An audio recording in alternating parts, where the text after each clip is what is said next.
Mr. Chesney, Here. Mr. Cox, Here. Mr. Britton, Here. Mr. Fishman, Here. Mr. Ramsey, Here. and Mr. Shipley. Here. We have a quorum. I'll call the meeting to order. You have before you the minutes of the February the 7th meeting of the Executive Committee. Let me give you a few minutes to read those over and see if you have any corrections or additions. Move to be accepted as written.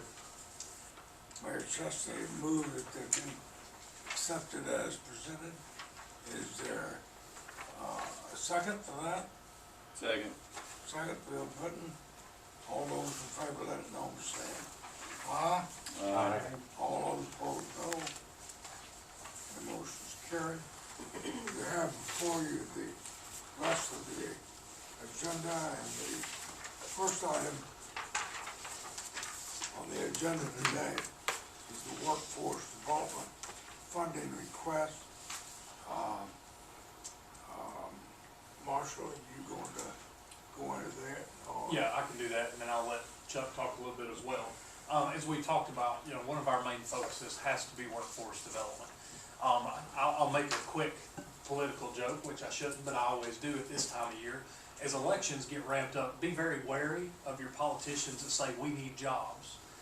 Because I'll tell you, today we have over 1,000 industrial jobs available again. So jobs, are not a problem. It is workforce that's the challenge. So part of our focus will be workforce development as we work in recruitment and things like that. So you'll hear more of that in my report. But we have Chuck Carter here today to talk about a couple requests that fall under workforce development that, my belief we need to support. It's really important as our community moves forward to continue to enhance our workforce, not to just be satisfied with a high school graduate and then going into the workforce. That puts you behind. So some of what Chuck will talk about will be how we enhance that experience and that training. So Chuck. Good morning. Thank you for having me here this morning. On behalf of the Hamblen County Career and Technical Education Department and for all of our schools and all of our students, I'm here this morning representing a larger group than just a small segment of our population.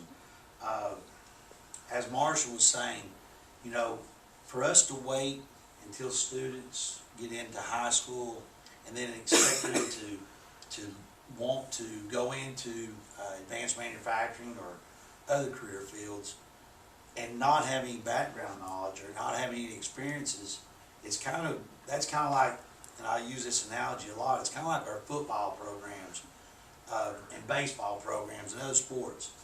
Kids start at a younger age for a reason.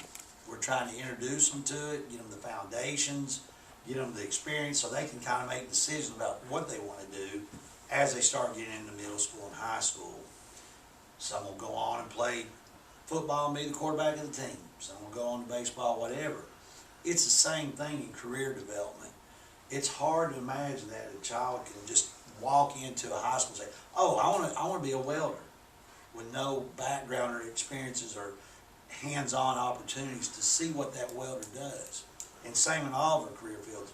So the first reason that I'm here this morning is out in the parking lot. This is our career exploration mobile.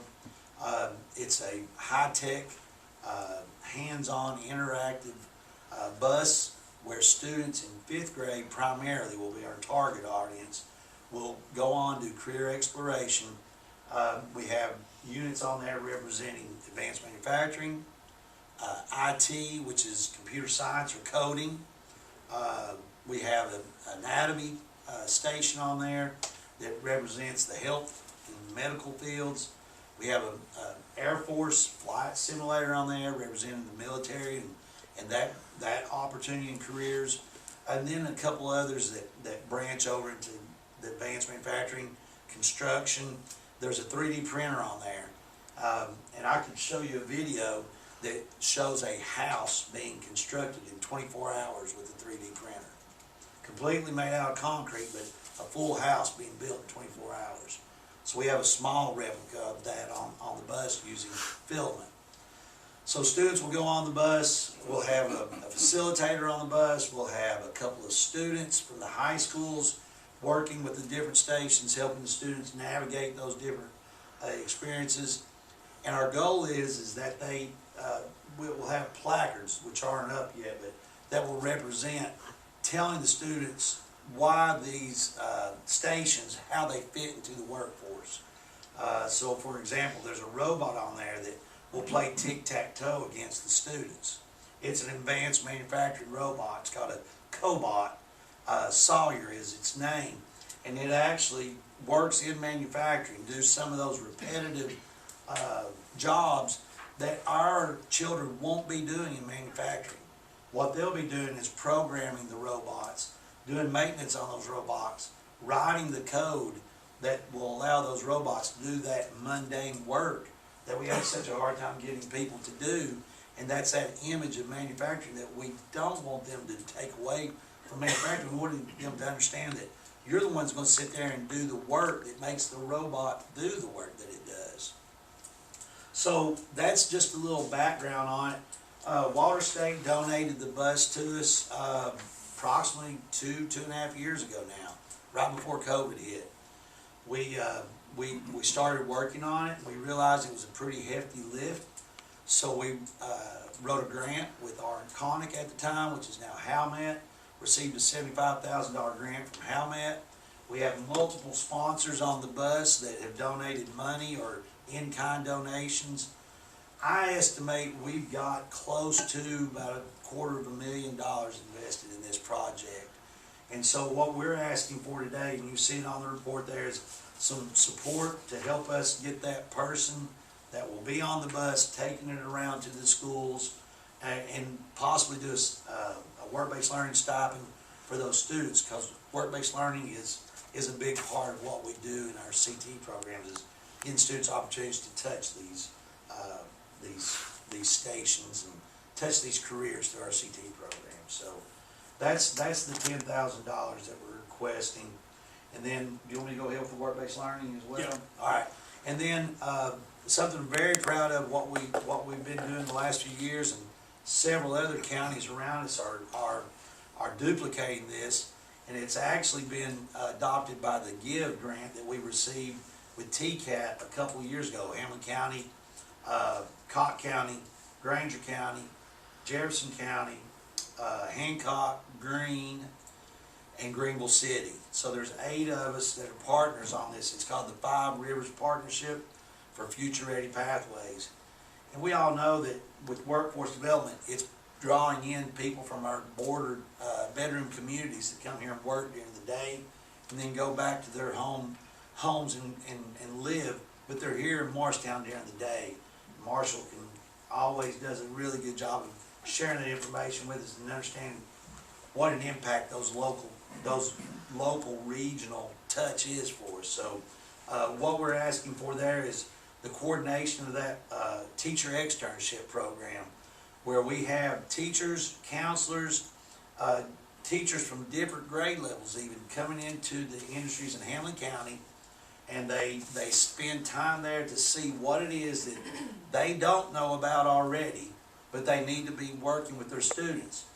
Think about a travel agent. Travel agent that's never been at the beach has a hard time explaining to somebody why they should want to go to the beach, just based on just visuals. But if they can tell the students about the careers because they've been there, it makes it much more real for the teacher, because now they're not trying to support something they don't know anything about. Most of our teachers have not ever been in manufacturing. They left high school, went to college, got a bachelor's degree in education, and went straight to work in a school.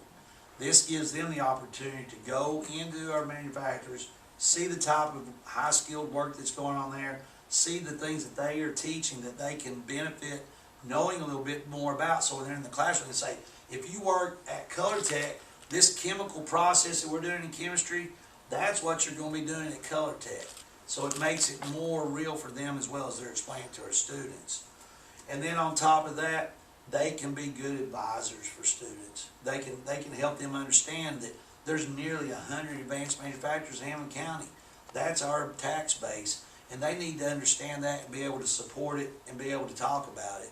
So, we're asking for the 5,000 there just to, be that, work-based learning, facilitator that will coordinate the, externships, throughout, not only Hamblen County, but the GIVE grant supports us somewhat by, with the other counties. And they get a stipend, those teachers that do that, and the GIVE grant helps them with the stipend for those teachers so that their time is, we're getting them on board, to do it, and they get a little bit of payback for doing it in the summer when they're out of school. So that's those two. Okay. And that, Questions, anybody? Jody, now the balance in the workforce, when we transferred that money from Douglas Cherokee, we transferred about 39, is that right? And then the contribution, that did not include the contribution this fiscal year, Correct, so that'd be another 20.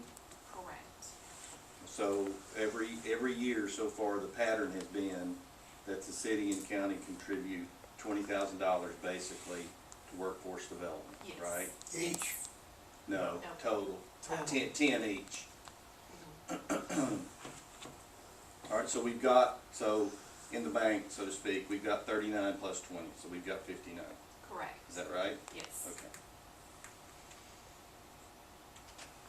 I mean, from my point of view, and I've kind of I've been involved in our workforce efforts since, what, 2013, something like that, and since Mr. Fishman put that on my plate early in my time as mayor, I think that the teacher externships have been huge. And if you've been to any of the presentations that the teachers have made, the light's gone on with them, because most of them have had no exposure, no experience in the manufacturing setting. And then the other idea is, I mean, we would be supporting what the community wants and what they've put together with the $250,000. So I would make a motion that we fund both. But I don't think we make a 5-year commitment. I think we appropriate it annually. I don't think we can make a 5-year commitment, but for this first year, I move that we fund it. I'll second that. You heard the motion. Is there a second? Mayor Chastain? The floor is open for discussion. Anybody? Marshall? I think it's great. I mean, it fits along with what our industry's asking for. I mean, and what I like is it's not just us going out and making it up. It's in partnership with industry. It's what they've asked for. So. I think that the important thing that, and I think we all agree on this, is that, number one, Morristown, fact of the matter is, the Lakeway area schools, kids need, certainly when they hit the high school level, there's some that are going to college, be doctors and Indian chiefs and whatever they could be, and that's great. But likewise, and I would suspect there's probably 50% or better of the students when you take the total Lakeway area, that if they graduate from high school and don't know what's available to them, pretty good careers type of thing, then we've got a problem. And we've worked on the problem. I think it's paying off. I think these programs basically let our students in the Lakeway area know what opportunities, what careers that they can do. If they don't have a college education, what are they going to do? And nowadays, with the industry that we've got, and I think the industry that we're going to get and have in the lake, in Morristown, in the next 5 or 10 years, requires skills, requires understanding, provides opportunities for our kids that if we don't do programs like this that are extensive, that lead them in that direction, I think we're really missing the bet. And you heard the motion. Is there any other discussion? Just one question, Chuck. All right, the work-based learning program manager, he also does the internship, the student internship Yes. program too. Yes. So we're kind of supporting that as well, correct? Correct. Okay. And currently, we have 300 seniors between the two high schools that are doing work-based learning internships or some type of internship. The majority of those are paid. 300? 300, and if you think about that, our senior class between the two high schools is about 700 students.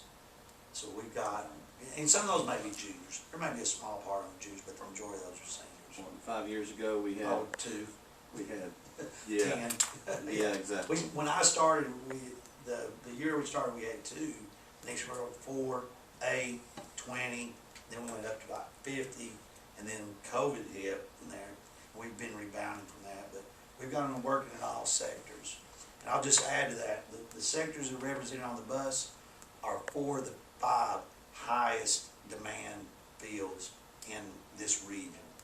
We didn't just pick and choose just out of the hat. We picked the ones that labor data shows are the high demand areas. Everything's driven by labor data for career technical education. And of course, manufacturing, hospitality and tourism, which we don't have a cooking station on here, but hospitality and tourism's up there, business, health, and then the IT is big across the state, across the country. So, Any other questions, suggestions, comments? Not, the chair will call for a motion. We have a motion. All those in favor, let it know by saying aye. All opposed, no. Motion carried. Okay, thank you very much. So, I don't know, you have to go, or what?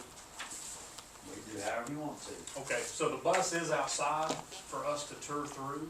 We can do it now, we can do it after we're done, whatever you all like to do. I do have Brad Holland. I'm probably getting him back to East High School soon.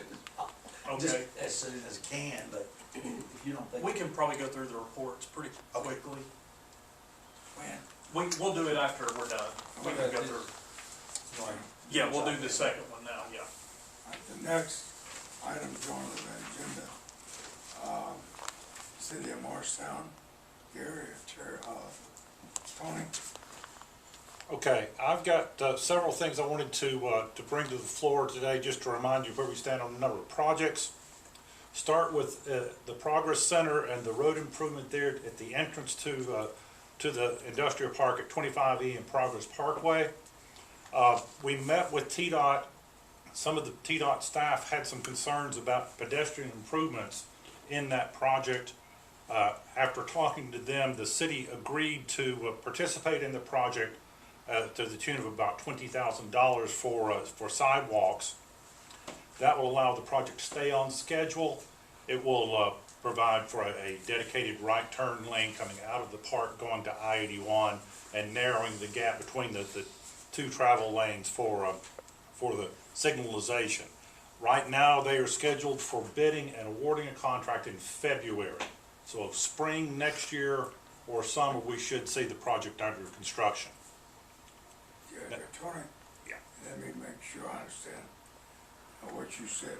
The Progress Parkway entrance that's there, theoretically through with the engineering and the They, design? they ran into the sidewalk problem. We said we'd pay for that, and that allows them to move forward. So yeah, they'll be bidding it in February. This February? Fantastic. Okay. Uh, Thank you. On the other side of town, 11E widening, take it with a grain of salt. We've heard a report on this project for a very long time. They're still in right-of-way, but they're hoping to go to bidding for that project in the fourth quarter of '22. So fourth quarter of this year, they're hoping to put it out for bid for widening the first phase of the 11E widening. On the west end of town, West AJ, we've got a project that TDOT's going to do to add a second left turn lane from West AJ onto Merchants Green. That is still in utility coordination, trying to work through some things. They say that they expect to let a bid in the second quarter of '23. So it's going to be a while before we see that improvement come out of the ground. Hearing the train come through, my next one has to do with railroad crossings. The crossing at South Fairmont, at the railroad crossing, TDOT is making an improvement there. The city has agreed to pay a 10% match to make that improvement. If you ride across that one often, you know how rough it is and how much that improvement is needed. A local city project, Thompson Creek Road, we're making the connection between the shopping center there at the car wash down to Thompson Creek. That project is 80% complete. We should see it done and operational by late spring, early summer. And finally, I just wanted to let everyone know and cross your fingers. The Tennessee Board of Regents has an award banquet this month. The city of Morristown has been nominated for a Chancellor's Philanthropy Award for our participation in the expansion of the TCAT. So we got our fingers crossed. We look forward to that announcement if and when it comes. And that's my report for this morning. It's scheduled for, Late this month. Late this month. yes, late this month.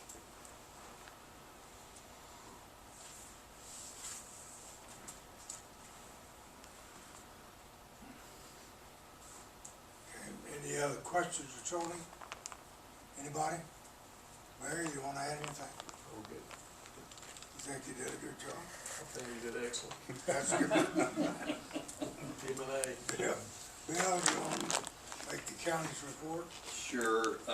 Top of the list is a new county health department building is in the works. As the State Department of Health, they've offered to pay 75% of a new building, with the county paying 25%.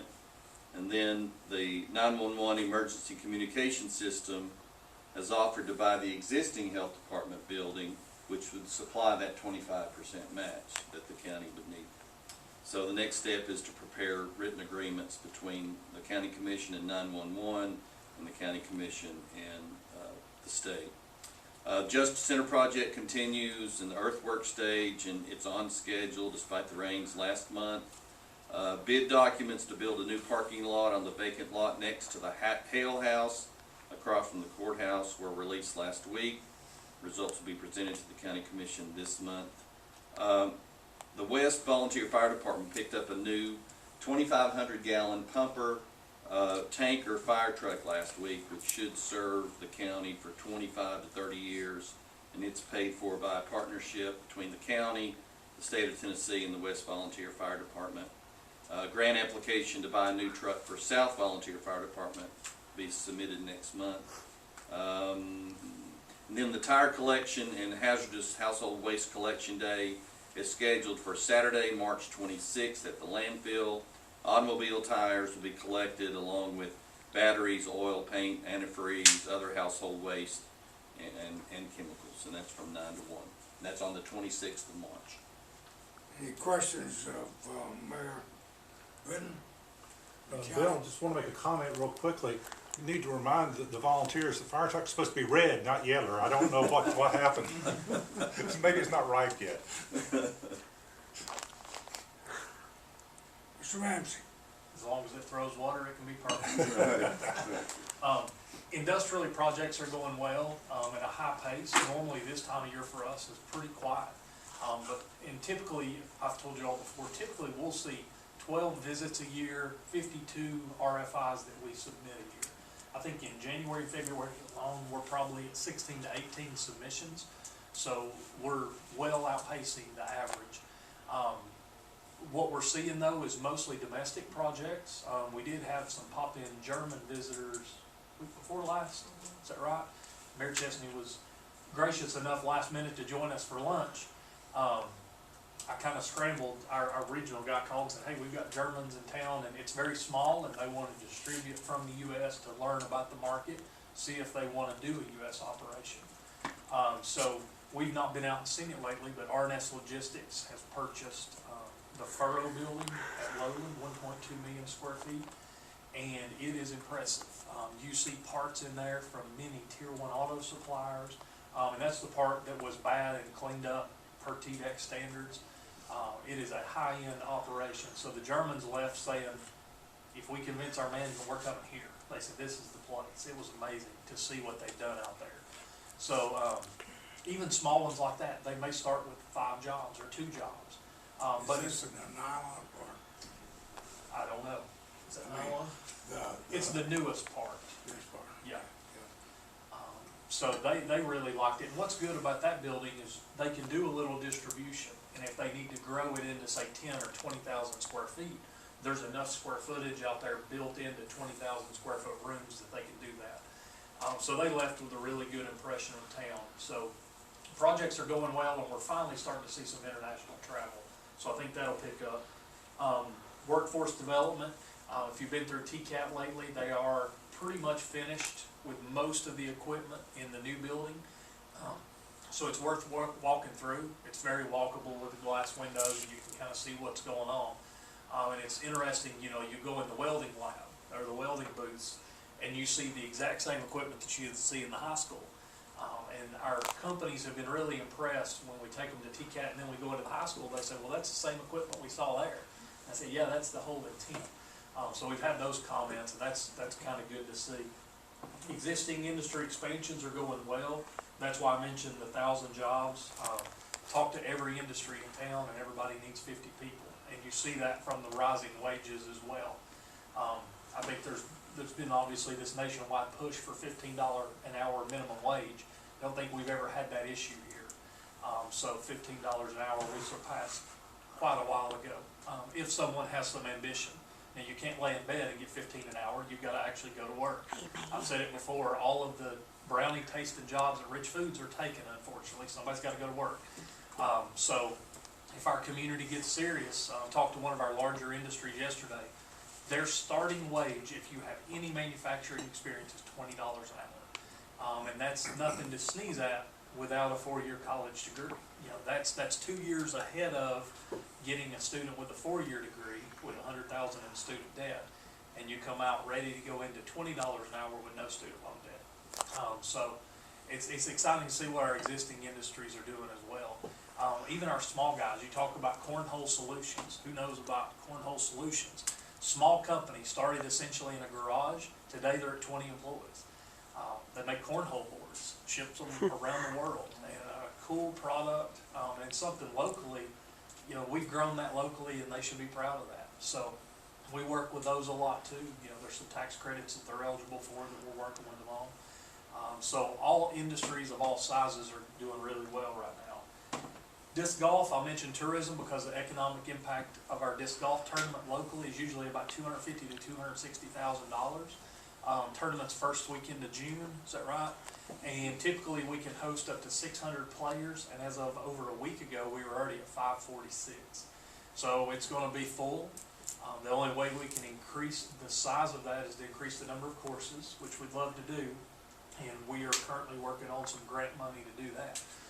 So we'll just have to find a location, but you know, all those players, or a good number, say out of 600, 400, 450 will stay in hotels for multiple nights, and that hotel motel tax that stays local, the sales tax, and we don't use some of our neighboring counties' multiplier effects. We do direct spending. So I don't go and say they spent 100 on a hotel room, and that 100 they went and had to hire 2 more people at the post office because those people may have mailed letters. We don't do that. We say, here's what you spent on hotels, food, they get their oil changed, which somebody reported they did last time, and we track all of those players and their spending, so we know what the local impact is directly. It's nice, you know, when you do a large project, you say it's that times 8, you can't prove that. You can prove the amount, so that's what Ann relies on, is the amount we can actually prove. So that'll be 1st of June. We are hosting a lot of community tours for Greenworks and Iatrix lately. A lot of new engineers looking at the community. And the chamber's kind of taken this on as one of our jobs, is as these high-level engineers come to town, we tour them around. We tour their families. We've done that a few weeks. We had it one day during the week, and a few Saturdays ago we took them, and we got another group coming this Thursday. So if it takes us getting one at a time for these employees in our community, that's what we need, and that's what we'll do. So it was interesting. The group I took around a few Saturdays ago, the husband and wife had just made an offer on a lot in Arizona on a lake property. They came here and they said, oh my God, Morristown has so much more than there, has so much more than Sheboygan, Wisconsin, has so much more than Arkansas, and how are your taxes so low? I said, well, you can think that all of our industries here, and they were just amazed at what we had. And then we went to look at lake properties, and they had a sizable budget, and they said, wow, your lake properties are really cheap. I said, if you'd been here 3 years ago, then I'd like to heard what you'd said then, if you think they're cheap now. So that's interesting that we're seeing a lot of new relocations from out of the area. That speaks well to our area. And I've said it before, you know, the people that don't like our area, there's lots of other counties around. You know, feel free to move there and pay $1 more on your taxes with no amenities. And that's one thing I tell these people, as soon as they get in the car, I take them through a few parks, and they say, all these are your parks, or this and other counties? And I say, no, we have 16 city, county, and state park here.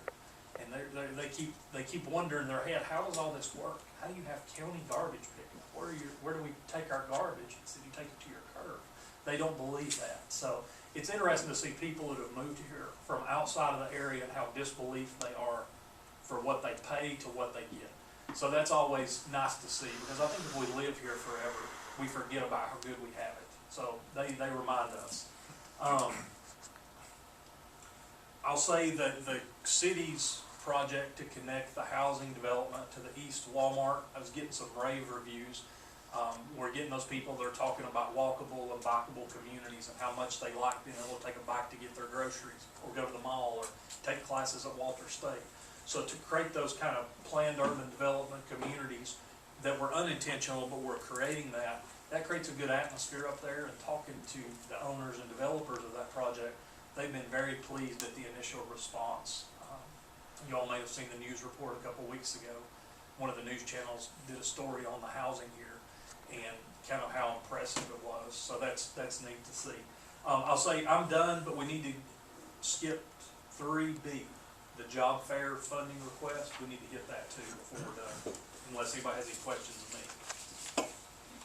You wanna talk about your conversation with the band who? Yeah, so, well, there's not been a lot of conversation. I think on their website, they posted in the job section that basically wait a while to apply for U.S. jobs, that it would be a while. I think one of the Knoxville news stations grabbed that and said that was a press release, and basically put out all these dates that are undetermined at this point.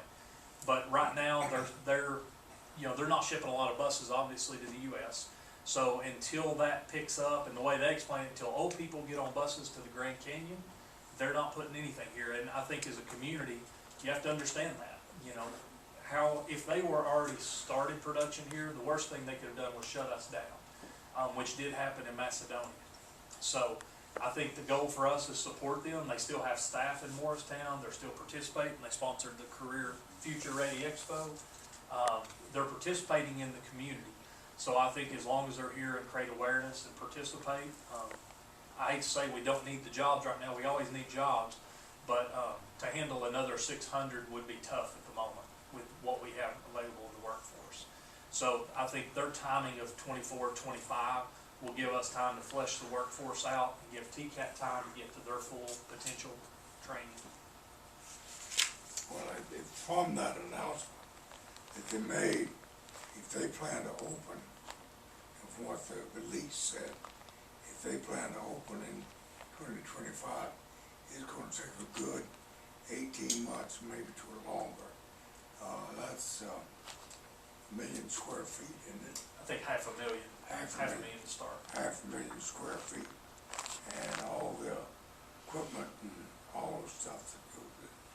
It'll take them at least 18 months to build it, so theoretically, with the middle of 23, they probably should be on the way out there, if that release is correct.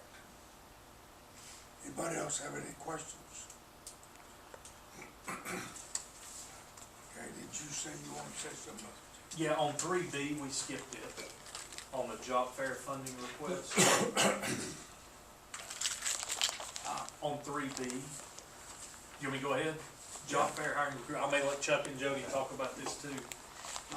But May 12th, looking at a job fair at Walter State, I'll let Chuck kind of tell you the details. And, to the earlier point that Mr. Fishman made, I read a report the other day was talking about, the number or the percentages of jobs that required skills, and how not even 15 years ago, that percentage was like 20% of the jobs required skills, 80% were you could do without. That's almost completely flipped today. And our students graduate high school with industry certifications and work experience. And so they're very good candidates for a lot of these entry-level jobs and even above entry level. So we've been working with Walter State, the American Job Center, Chamber, and our own school system, and we've made a commitment to have a job fair for all seniors, not only in Hamblen County, but seniors also from Jefferson County are planning on attending, and right now Cobb County. And we're waiting on Granger County, and possibly Hancock may have a small number come over. There'll be a job fair on May 12th, start early in the morning, go all day with students being bussed over, be like a field trip for them. But it's not a career fair, it's a hiring event. So they're not coming there just to see what's going on, they're coming in to actually be hired for jobs. And so some students obviously won't be interested, then it becomes a recruiting fair for them. They may be going down to UT or somewhere to get a 4-year degree in engineering, but they know when they come back or when they get finished with school that those jobs are here and they're available for them. So we hope that it's more of a hiring event, but it will also be that opportunity to recruit for down the road. So what we're asking for, we're hoping to get around 70 different exhibitors or employers there in all different sectors, and we're asking for the $2,000 to get their lunch, but because they'll be setting up, we'll be paying, the schools will pay for their own transportation, getting the students there. It's just, we want to do something to get these employers coming out to be there that day. So that's the request on that. We'd like to answer any questions. And it will be opened up to the general public after the schools are done at 2:30. So we'll go from 2:30 to 6. We'll be advertising that it's available to just anyone to come out and, Do we need a motion on that? Yeah, because it would come out of that workforce development money as well. Okay. Move to approve. Mr. Mayor Britton, move that we approve the job fair expenditure of $2,000. Second. Second. Justin. Questions? Anybody? So as it's said, no one pays anything to participate, businesses or That's students. the key to it. The American Job Center can't be involved in it if there's a fee being charged to the employers. And they've got a big net that they can cast for us as well. So that, they were gonna be able to do it at first, and then we said, well, we're gonna charge a booth fee. They said, well, we'll have to get out of it. So that's why and the only fee we're gonna ask for was the $2,000 for the food. We've already, American Job Center is gonna pay for the drape and curtain and pipe and drape to set up the booths and everything. they're paying for that, so, it's completely, so we are no fees. Heard the motion, second. Any further discussion? Questions? Not all those in favor, let it know, saying aye. Aye. All opposed, no. Any other business come forth, meeting today? Go tour the bus, Come see the everybody bus. see what you're funding. Thank you very much. Just understand, we've gone through the same thing that everybody else has. This has been a 2-year project, we've been waiting on parts and things for months and months. So it's not 100% finished, but I think you'll get a really good idea of what our aim or goal is. So please come on out. See you, bud. Come on. Maybe I could send you a check on this. I appreciate it, sir. I've done that, I just want to be sure it's something I need to do.